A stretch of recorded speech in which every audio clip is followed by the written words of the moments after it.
Hello everyone, welcome back to my channel. Before starting the video, please subscribe and keep watching for more details videos. Coco Gauff Aryna Sabalenka drama resurfaces as Naomi Osaka's behavior draws sharp remarks. I think she won the match not because she played incredible, but because I made all those mistakes, said Aryna Sabalenka of Coco Gauff, right after their French Open final clash. Her controversial reaction made headlines for weeks as the world number one was questioned for her stance on the 21-year-old, while the Belarusian confessed that her 70 unforced errors made it look like she played the worst tennis in months. She wasn't able to admit that Gauff played better than her to capture the Suzanne Lenglen Trophy. Fortunately, both players made peace with each other ahead of Wimbledon more than a month ago, leaving the bitter experience behind. But this month, a similar incident occurred, with four-time Slam queen Naomi Osaka attracting backlash after losing to Canadian prodigy Victoria Mboko. And some of the notable figures are not happy at all with the Japanese star. For the uninitiated, Osaka and Mboko recently played each other in the Canadian Open final. The 18-year-old emerged victorious after she bested Osaka despite trailing in the opening set, with a scoreline of 2-6, 6-4, 6-1. Mboko became the first Canadian woman to clinch the WTA 1000 title in Montreal after compatriot Bianca Andreescu, who won in 2019. However, the match between Osaka and Mboko caught more attention over a controversial off-court gesture from Osaka. During the presentation ceremony, Osaka didn't congratulate Mboko. Instead, she said, "I don't really want to take up too much time. I'll just say thank you to everyone. Thank you to my team, the Ball kids, organizers, and volunteers. I hope you guys had a good night." Now, former WTA icon Rennie Stubbs has come out to criticize Osaka's post-match remarks, especially toward Mboko, who said she always looked up to her Osaka when I was really little. In a recent podcast episode, Stubbs said, "This was arguably worse than Sabalenka when Sabalenka went hard at the French Open with Coco about essentially how lucky she was to win the match." She continued, "Because Osaka had about 12 minutes after that match to gather herself to think the best thing at least I can do is congratulate her and get off there." Stubbs' co-host Caitlin Thompson couldn't agree more. She said, "I was more upset about this than I was about Sabalenka." Interestingly, she also made some crucial remarks on Osaka's personality. Thompson questioned the former world number one's intentions as a mental health advocate, especially considering how much she's spoken previously about needing space and needing grace and needing a lot of understanding. According to Thompson, that kind of only works if they extend it to other people. And I have to say what I've seen from Naomi Osaka is that it doesn't seem to extend beyond her. Coming back to her gesture toward Mboko, it appears the Japanese star did realize it later, and she was quick to make amendments while expressing kind words for the 18-year-old. Naomi Osaka apologizes to Victoria Mboko. Naomi Osaka's 2025 season has been miserable, to say the least. At the beginning of the year, she missed out on the ASB Classic title after an abdominal injury forced her out in the final. Then it forced her out of the Australian Open in the third round. Later, her inconsistency across most of the events became very much evident. She's not been able to make a lot of deep runs so far. The defeat against Mboko was perhaps the final nail in the coffin, with her post-match snub the unintended consequence. However, Osaka was quick to correct course in the aftermath. Hours after the final, the four-time Slam winner took to Instagram threads to clear the air. While issuing an apology to the Canadian teenager, she wrote, "Thanks Montreal, it's been a really great run. I also want to say sorry and congratulations to Victoria. You played a great match and have an amazing career ahead. I realize I didn't congratulate you on the court." Later, during a media interaction, she reiterated her sentiments toward Mboko, saying, "I don't know why my emotions flipped so quickly, but I'm really happy to have played the final." Commending the teenager, she added, "I think Victoria played really well, and I completely forgot to congratulate her on the court. But, yes, she did really amazing." What are your thoughts on Osaka's post-match behavior during the Canadian Open final? Was it justified? Let us know in the comments below. A Grand Slam ripple begins. In the hallowed clay of Roland Garros, Coco Gauff achieved her second Grand Slam title, toppling world number 1 Aryna Sabalenka in a 3-set finale, 6-7-5, 6-2, 6-4. It was her first French Open win, her second career major, and a landmark moment for American tennis. No U.S. woman had claimed the title since Serena Williams in 2015. Wikipedia. +1. But victory alone rarely tells the full story.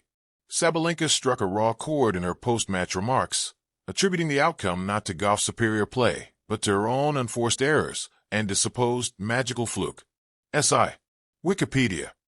To many, it reeked of fractured grace, too sharp, too defensive.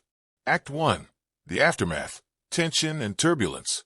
Sabalenka painted the loss as personal failure rather than an opponent's triumph. She compared Gauff's performance to a mere shadow, a notion Gauff respectfully brushed aside. She honored the win on her own terms, while yet offering mature forgiveness. SI. ABC. But voices swelled. ESPN Stephen A. Smith didn't mince words, calling Sabalenka a sore loser. Social media flamed with responses, some tired of the drama, others defending it as natural authenticity. Sportskeeda. Amid the criticisms, Coach Patrick Mouratoglou rose in defense, calling Sabalenka's eventual self-awareness and apology real character and true strength. PFSN. Act 2. Apology and healing. In the weeks that followed, Sabalenka's tone softened. She labeled her earlier remarks completely unprofessional, acknowledging that emotions overwhelmed her, and she regretted how she was perceived. Sky Sports. The Indian Express. Diary OAS. She reached out privately to Gauff with a handwritten note, an olive branch that Gauff accepted with grace, honored, and declared water under the bridge. ABC. The Guardian. Diary OAS. Gauff herself struck a tone of maturity rarely seen from someone so young. "I'm not someone to hold a grudge," she said, promoting unity over division. The Guardian. Talksport. Act 3. Dance of Reconciliation. The dance that followed was both literal and symbolic. As Wimbledon approached, the tension thawed. The two world-class athletes, now top seeds, were captured sharing TikTok dances together at Wimbledon Center Court, a social media moment that dissolved any remaining coldness. Outlook India. Sportskeeda. Gauff declared, "The olive branch was extended and accepted. We're good, so you guys should be too." It was a public statement of peace, a lesson in sportsmanship and emotional intelligence. Sportskeeda. Interlude. Authenticity versus idealism. Some argue that tennis, unlike most sports, thrusts athletes into immediate reflection.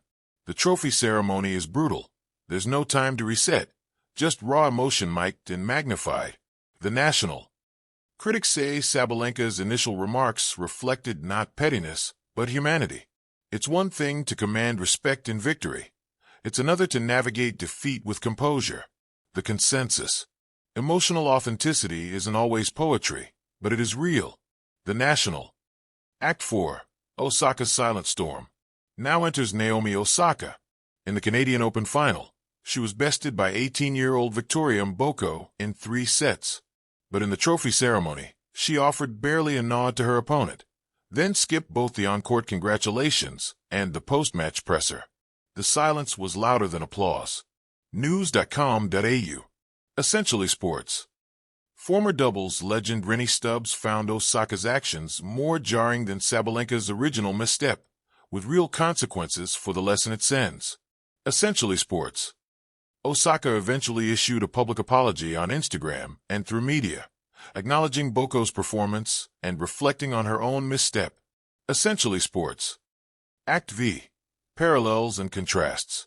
Both Sabalenka and Osaka stumbled in the limelight, weighed down by emotion and expectation. Sabalenka blamed their errors, ignored Gauff's effort, but followed with heartfelt apology and physical reconciliation, TikTok included. Osaka withheld tenor, delayed recognition, but later faced scrutiny. Her apology was late, less tangible, but no dance followed. Sabalenka's journey shows how vulnerability can be repaired. Osaka's cautions that silence on the stage can speak volumes, sometimes too loudly. Coda. What it tells us about growth, grief, and grace. One emotion is human. Sabalenka, Osaka. They're champions, yet fallible. We expect the best, but are given reminders that even the best are still human. 2. Genuine apology matters. Words like sorry, when sincere, shift narratives. Sabalenka's apology bridged perception gaps. Gauff's acceptance set an example. 3. Forgiveness fosters legacy. Gauff could have escalated the drama. She chose closure. That grace defined her, not the win alone. 4. Example transcends scorelines. The TikTok dance. It wasn't just pixels, it was connection. It said, rival today, ally tomorrow. Sport isn't static, relationships evolve.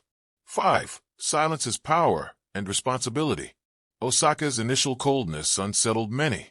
Acknowledgement, even in defeat, reflects respect for the moment, the opponent, the sport. Epilogue, the human court. In the arena of legends and trophies, athletes are gladiators. Yet behind the serve and the cheer, they're human, uncertain, emotional, evolving. The Gauff, Sabalenka drama, and Osaka's momentary misstep offer us more than news bites. They offer lessons.